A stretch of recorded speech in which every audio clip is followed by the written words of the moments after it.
I'd be more interested in the 10 people who you really changed their life than the 100,000 who saw a poster. In social enterprise, you need to be as concerned about your social return on investment as you are about your financial return on investment. You're thinking, well, what kind of world am I bringing a young person into? Key really for us is the social diversity.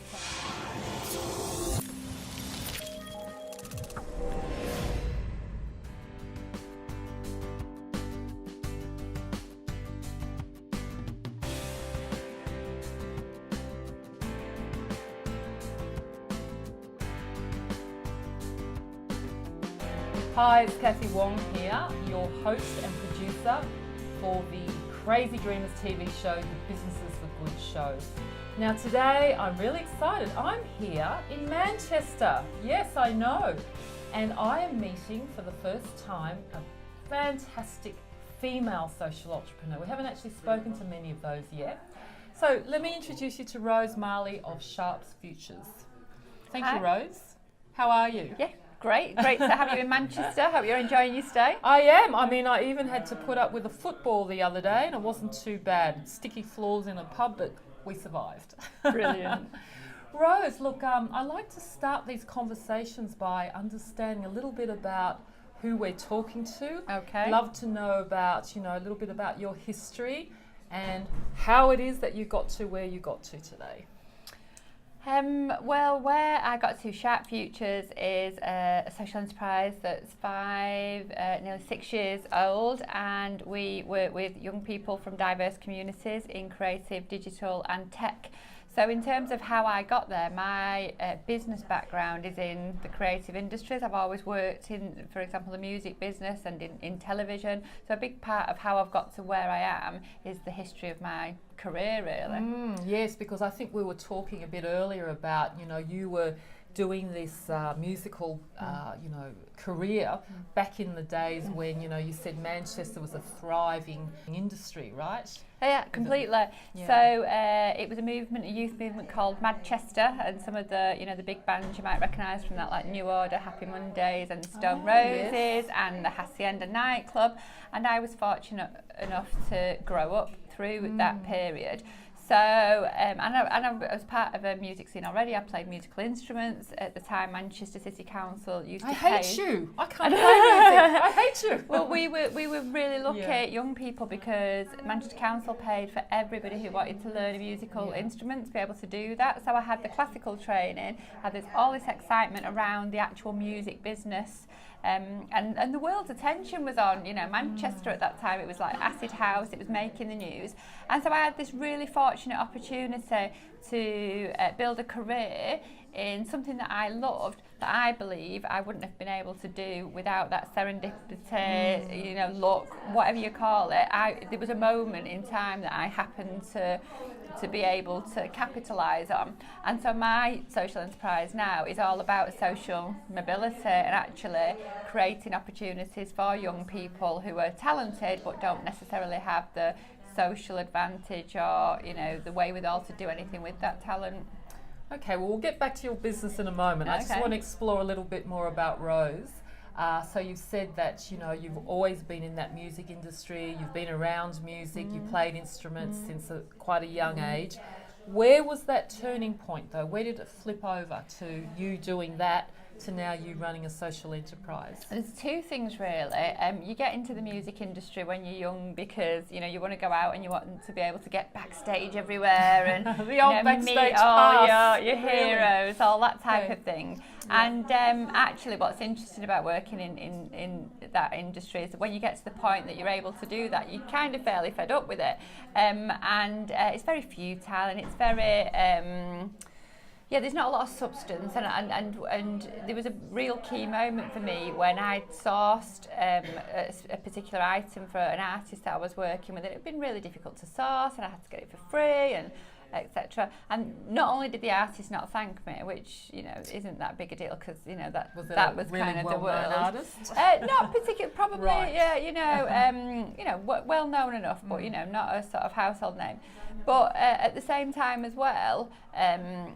I just thought, wow, is that it? Is that my skill? Is that what I'm going to offer the world? That I've run around after celebrities and organised things for them. I just felt like it was a very shallow and superficial existence.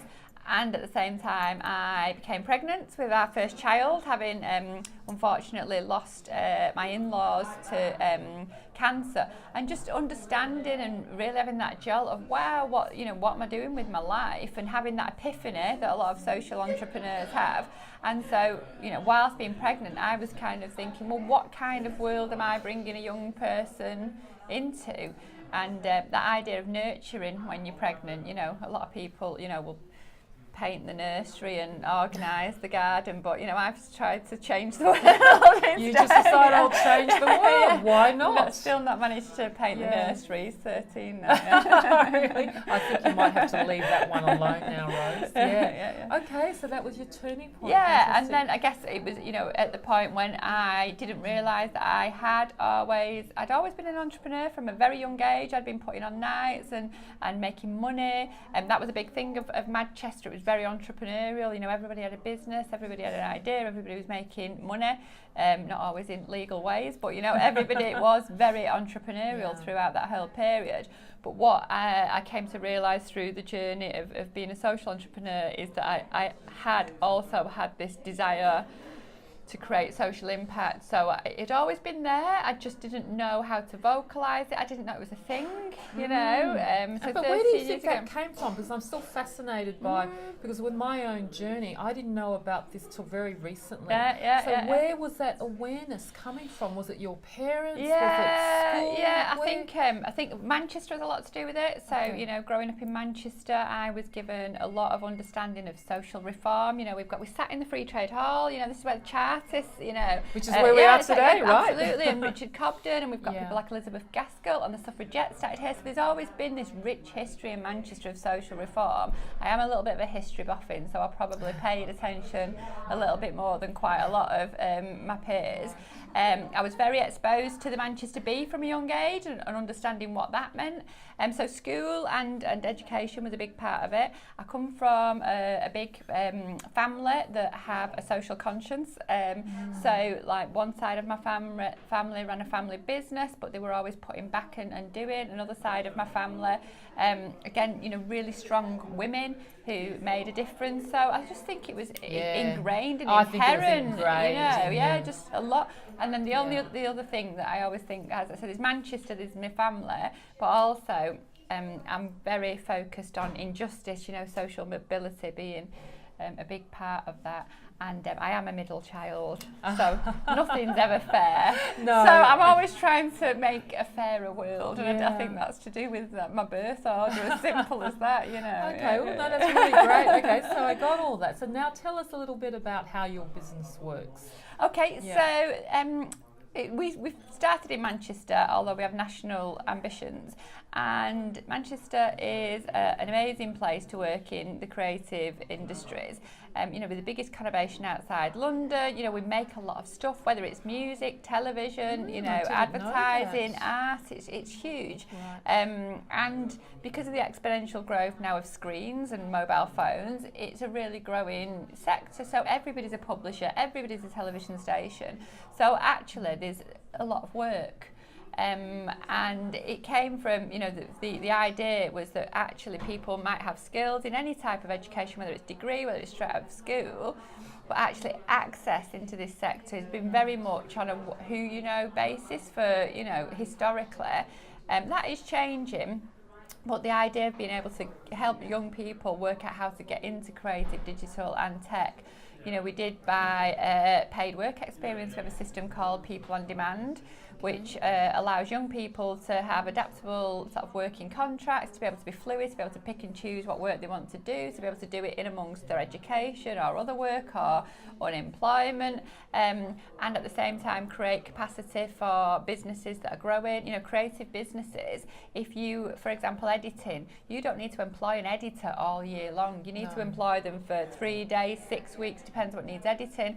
So this industry has already historically been at the forefront of freelance contracts, short-term contracts, and of course what's happening now, we move into Industry 4.0. The rest of the other business is now moving to a gig economy, piecemeal working. So I believe our opportunity is to be able to show and demonstrate that you can work on those short-term basis but still get the security. Okay, so the way your business is working is you're providing like the recruitment. Is that correct? Yeah. For people, companies which are looking to fill positions in these areas, and you're supplying the talent for that. That's right. We're not a recruitment agency. We don't charge the fees. We're more of a transition. So we work with people who are brand new to the sector. So once we've transited them into the sector, if they come out of work and they'll go to a recruitment agency. So what the gap is between education and the workforce, that's a gap that needs paying for, that nobody really wants to pay for, and certainly not in a recruitment based model. So we have to do a lot of work around developing young people and developing their skills, but we're very much about juniors, new entrants, people who are coming into the sector for the first time and helping them into roles and positions like social media and assistant camera. They're very sought after jobs. Absolutely. And are you placing all sorts of youth, or are you placing some marginalised as well? Could you just speak to that for a minute? We've not got, I'd say we have 2/3 of our young people, it's probably more to be honest, but at least 2/3 are diverse. So that might be, gender, that might be colour, that might be, religion, but key really for us is the social diversity, because in actual fact what will happen is that you get television companies that will take diverse people, but they've come from Oxford, and I'm not taking away how hard their challenge is as maybe a black person working in television, but there's a real challenge around the general, working class kid being able to get into sectors regardless of how much talent they have, because they don't have the education to know that it's even there, let alone the ability to then access it. So, I'd say 2/3 of the young people that we work with are diverse backgrounds. But, what we're seeing more and more now is people that don't necessarily have that hardship, but they've gone to university and they've got all these fees and debts in the UK. And they've got all these qualifications. Yeah. I mean, in Australia, it takes, 4.7 years on average for a graduate to get a job in their chosen field. And as you said, they've got all this debt, so it's crazy. Yes. So tell me then with, because I've read a little bit about your business, and I've been amazed at the amount of the dollars that I saw quoted around the social value that your organisation is bringing. I think I read something like 2.6 million. Can you just quickly explain that? Yeah, so on the double bottom line, if you run a social enterprise, you need to be as concerned about your social return on investment as you are about your financial return on investment. I mean, just on that note, I have found being a social enterprise, people want that much more from you than a company that doesn't have a social cause, right? Yeah, they expect so much more. Absolutely, and I spend my time saying we're not a charity, Yeah. because we're not a charity. Yes. We expect to provide a business service, and we expect recompense for that. And the way we stack up our model is that we need enough profit in our cash cows, if you like, to be able to sustain the social impact work that we do. There's lots of clear checks and measures on measuring finances. Not least your cash flow and your P&L and your balance sheet and all those documents that you have to produce for your board or your bank or whoever wants to understand the finances of the business. There are no set ways of being able to show your social return on investment. So, when you're accounting as a limited company, you have to use a set of standards that have been agreed between all accountants for years. Social return on investment is really difficult. What is the value of taking that university graduate that's got all those debts, off the unemployment register? Well, the reality is they're probably not on the unemployment register because they're too ashamed, to actually sign on after university. So how do you even begin to measure that? And so we took very much the position of, well, you've got to start somewhere. So we started to use national measures. And we've just done a report, an independent report that does show, yes, 2.4 million's worth of social impact, and for every £1 you spend with Shark Futures, there'll be an £8 social return. But actually what we're now doing is really stretching that, because, like I say, we've taken national measures that don't necessarily reflect what we believe to be true. So one of the things that I see in social value is numbers. They'll say, 100,000 people, but I want to know, I'd be more interested in the 10 people who you really changed their lives, who you really made a deep and lasting impact with, than the 100,000 who saw a poster. And sometimes these things we can't measure that instantly, right? It Exactly, does take time. Yeah. Because I know with my own business, we can measure on the number of shoes we've given the children. Yeah. But I'm like you, I'm more interested to know, well, what have we done to that child's self-worth? Yes. How has that then transpired? So that's why I'm really interested, and I'm sure our community here is too, about how to look at this social value. So I gather you would have had a consultant come in who specialises in that area. And so we commissioned a company called First Arc, who are also a social enterprise, who are experts in measuring social value, and they had twofold interest in creating our independent report. One is that we asked them to do it, and we wanted it to be right, and we were happy to pay them to do it. But the other reason is that they were looking to invest, and they wanted to go through a process to understand, well, if we invest in this organisation, what is the potential of what they can achieve? We know what they're doing now, and if we invest financially, what will that look like from a social point of view? So they had this secondary interest as well to want to understand our social value. So it is quite new in terms of how things are measured. But like I said, there's something now, the TOMS, the national measures, and it'll say, for example, I think it's somewhere around £20,000, the fiduciary value of taking someone off the unemployment register. We've used that as a measure to get to all those figures, but now we're interested in challenging those measures, because I'm interested, well, how did you get to £20,000? And actually, when you drill in on the detail, it'll say, for example, they've been on the unemployment register for 12 months. But so you're saying there's no value in the kid that never went onto the employment register getting into work. So where's that measure? In actual fact, well, what if they've only been unemployed for 6 months?